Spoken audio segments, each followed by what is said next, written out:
হরে Krishna. Mayapur নিতাইগৌর kitchen থেকে সবাইকে স্বাগতম। আপনাদের সাথে আছে আমি জয়প্রিয়া সখী দেবী দাসী। আবার চলে এসেছি নতুন একটা ভিডিও নিয়ে। আজকে বানাবো এক ধরনের চচ্চড়ি।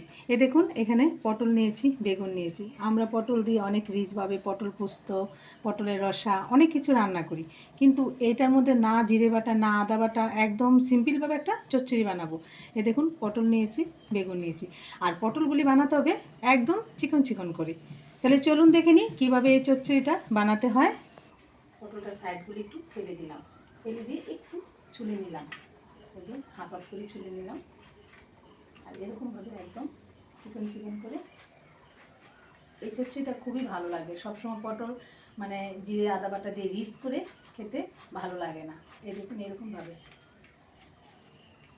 এরকমভাবে একদম চিকন চিকন করে বানিয়ে নিতে হবে। আমি আরেকটা দেখিয়ে দিচ্ছি।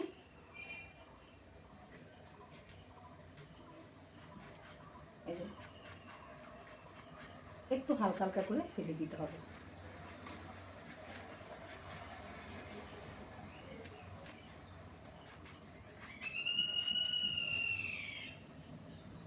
বেগুনটাকেও আমি ঠিক এরকমভাবে বানিয়ে নেব।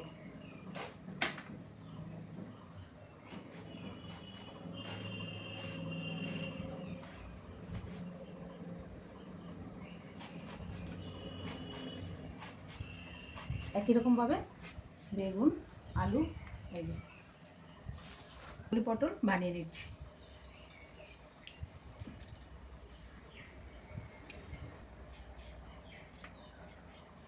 আলুটাকে ভালোভাবে ছুলে নিচ্ছি। সবজি বানানো সবগুলো যদি একই সাইজ মতো হয় তাহলে রান্নাটাও খুব সুন্দর হয়। আলুটাকে আমি এরকমভাবে চিকন চিকন করে বানিয়ে নিচ্ছি।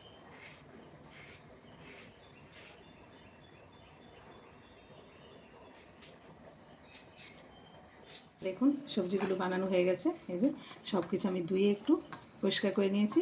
এখন আমি চচ্চড়িটা রান্না করছি। প্রথমে আমি এখানে একটা কড়াইতে তেল দিয়ে দিচ্ছি। এখানে আমি 2-3 চামচ তেল দিয়ে দিচ্ছি।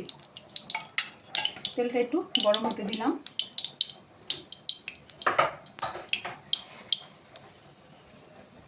ফোড়নের জন্য নিয়েছি কালো জিরে। কালো জিরে ফোড়ন দিয়ে দিলাম। আর এখানে আমি 4টে কাঁচা লঙ্কা দিয়ে দিলাম।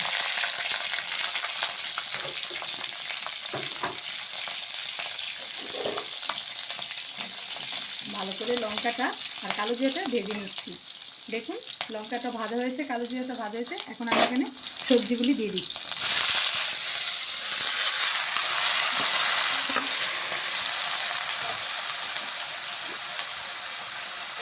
স্বাদ মতো লবণ দিয়ে দিচ্ছি, পরিমাণ মতো হলুদ গুঁড়ো দিয়ে দিচ্ছি। এবার ভালোভাবে মিশিয়ে নিচ্ছি।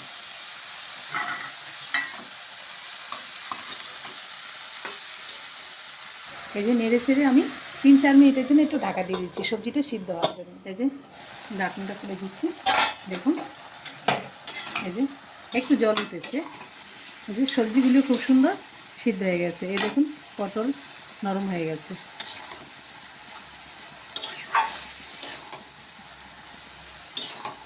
এখন আমি এখানে একটু ধনের গুঁড়ো দিয়ে দিচ্ছি, হাফ চামচের মতো একটু ধনের গুঁড়ো দিয়ে দিচ্ছি। ব্যাস, এবার ধনের গুঁড়োটা দিয়ে একটু আমি ভাজা ভাজা করে নিচ্ছি।